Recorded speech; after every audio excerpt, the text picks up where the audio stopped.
হঠাৎ করে হুজুক উঠলো, ইমার্জেন্সি কোটা টিকিট কেটে উঠে পড়লাম। 20 তারিখ বিকালে ডিউটি সেরে সিপ্রা এক্সপ্রেস।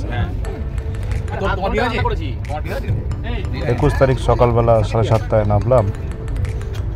তারপর সোজা মহা কুম্ভস্থানে, সেখান থেকে নৌকা করে মহাকুম্ভ স্নান সেরে আবার কেলা ঘাটে গিয়ে সেখান থেকে মেলা দর্শন, আখাড়া দর্শন সেরে সোজা প্রয়াগরাজ চৌকি থেকে 17:45 21 তারিখ সোজা হাওড়া। টোটাল 11 জন আমরা বিভিন্নভাবে ডিউটি ম্যানেজ করে আমরা আসি। ভালোই হলো। সফরের ভিডিওটা ক্যামেরাবন্দি করে রাখলাম, দেখবো আর ভাববো। খুবই এনার্জেটিক। এই হলো 21 তারিখ সকালে প্রয়াগরাজ চৌকির বাইরে চা খাওয়া।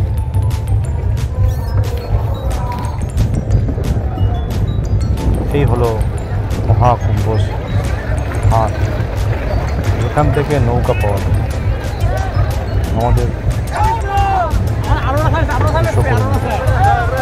নিয়ে গেল মহাকুম্ভ স্থানে, সেখানে নামে নাম ছেড়ে তারপরে আবার নৌকা করে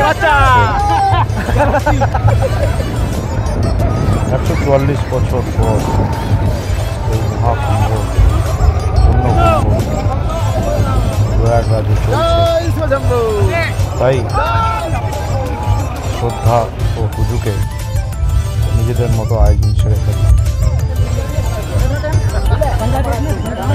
আমরা বন্ধু পুত্র হলো রেল,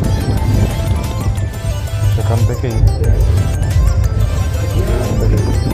তো এই হলো যমুনা ও গঙ্গার ত্রিবেণীর মিলনস্থল।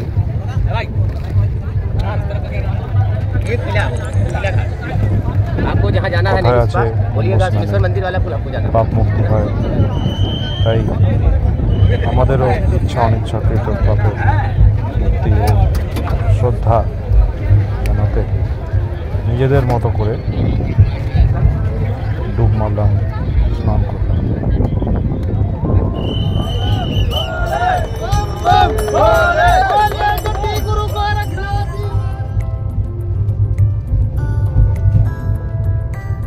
এই হচ্ছে ফিরতি পথ। দেখুন কি ভিড়,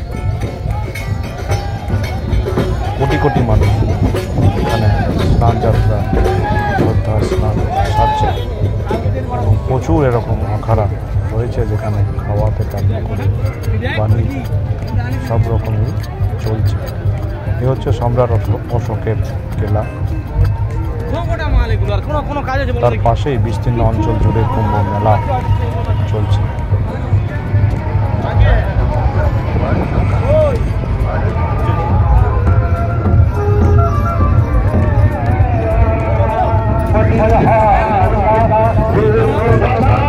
প্রথমে মুড়ি, যেহেতু বাঁকুড়ার পার্টি বেশি ছিল, তারপর লোকাল ফুড খেয়ে বেশ রোদ্দুটা কড়াই উঠেছে। কোটি কোটি মানুষের সমাগম, সেটি আমরা দর্শন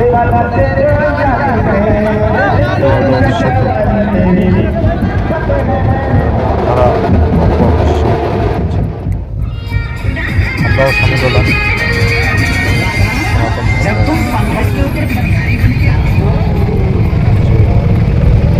স্বাধীনতা আমরা বাকিটাকে উপভোগ করি। 100 করে পারে চেন দিয়ে তাবু টাঙানো রয়েছে। এরকম 47টি প্রয়াগরাজ চৌকি পাশে শ্রীরাম হোটেল।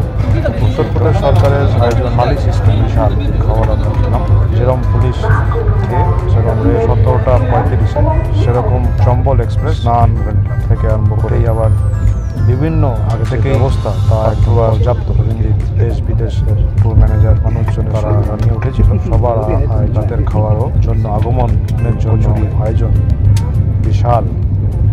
যাই হোক এই হলো সকালে নাগা সন্ন্যাসীদের